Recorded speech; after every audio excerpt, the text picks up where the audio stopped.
Everybody, it's Rob Nelson. Now this week we did a video on the GoPro channel where we were doing steel wool photography. If you haven't seen it yet, go down to the description, click on the link and watch it. It's really cool. In it, we were shooting on a GoPro these steel wool shots. And a lot of people in the comments were like, well, first of all, why would you shoot that on a GoPro? And secondly, how did you get that shot? What settings did you use? Well, first of all, you can shoot it on any DSLR camera, but the cool thing is that you can also shoot it with your GoPro, and surprisingly, you can get some pretty awesome shots. Now, there are a couple of things that you need to know about your GoPro to do that, and that's what this video is gonna do. I'm gonna just walk you through how to set it up, what settings are best, and then I'll walk you through the photos that we have and show you what settings were used on each one. Now, first of all, before I get to settings, the setup. You need to get a tripod or some sort of maybe JAWS clamp to clamp onto things, but your camera has got to be locked down because you're doing slow exposures, 1, 2, 5 seconds long, and you want to make sure that your camera is not moving at all. That's really important, and of course we did that in this shot. Secondly, really important to note, you got to pick a good location. We were at the US National Whitewater Center, which had concrete everywhere. There was hardly any grass around. We had fire extinguishers with us. Safety is really important, so that means you want to bring clothes that you know are not going to burn. Old clothes like my leather jacket here work really well. That's why we chose that. And then of course you're going to use all the things that we showed in the video. So basically a kitchen whisk with steel wool. Quadruple zero works really well, and you can get that really cheap at the hardware store or Walmart or anywhere you want.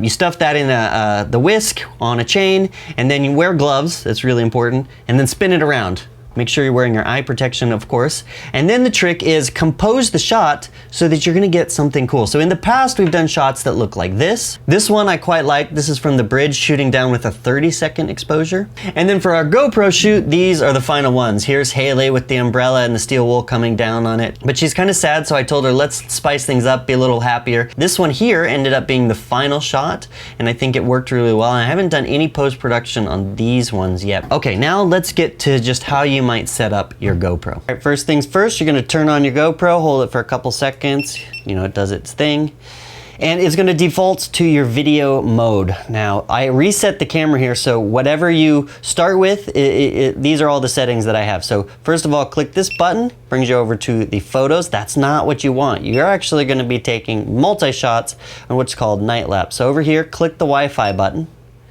And instead of burst mode, click over to time-lapse, night-lapse is what it's called.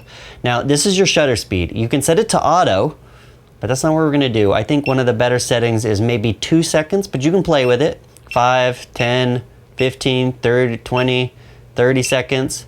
We're gonna keep it at 2. Now this is where you determine how often it's gonna be taking the shots. I would say do it continuously, but you could do it once every 4 seconds. Basically, as soon as it's done taking a shot, you want it to do it again, and that's why I recommend doing it on continuous. Okay, now this is the resolution of your picture. You could go wide, you could go narrow, don't change that. Okay, this is taking the exposure level. Do you wanna take it just basically in the center of your screen, or take an average for like most of the frame? We want to take an average, so we leave that point meter off. Now here, this is the thing. Protunes can be, oops, it started with off. Now here's the next thing. Protunes should be turned to on. This allows you to manually manipulate things. This is your white balance. We set it at 5500. If you take it down to, say, 3300 or something like that, things are going to be a little bit bluer. It just depends on what lights you have around. The lights out at the Whitewater Center were actually pretty blue lights, so we had it set to 5500. You want to use probably GoPro color.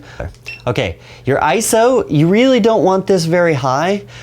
For what we're doing, I actually am going to limit it down to 100 because I think that looks quite nice. And then this is how much sharpening within the camera you want it to do. I would recommend not doing it on high, but medium actually has a good look where you can do it right. You can basically take it right out of camera, put it up online, and it's going to look nice, but you could also manually add sharpening later. And then we don't want to manually up or down the exposure. I think it works okay as is. And then we're done. And you hit exit. And now what you're going to do is basically, if you hit this button, it's going to continuously be taking a shot every 2 seconds or so. So you can see the number here will start counting up. 523, 524, 525, it'll just go up.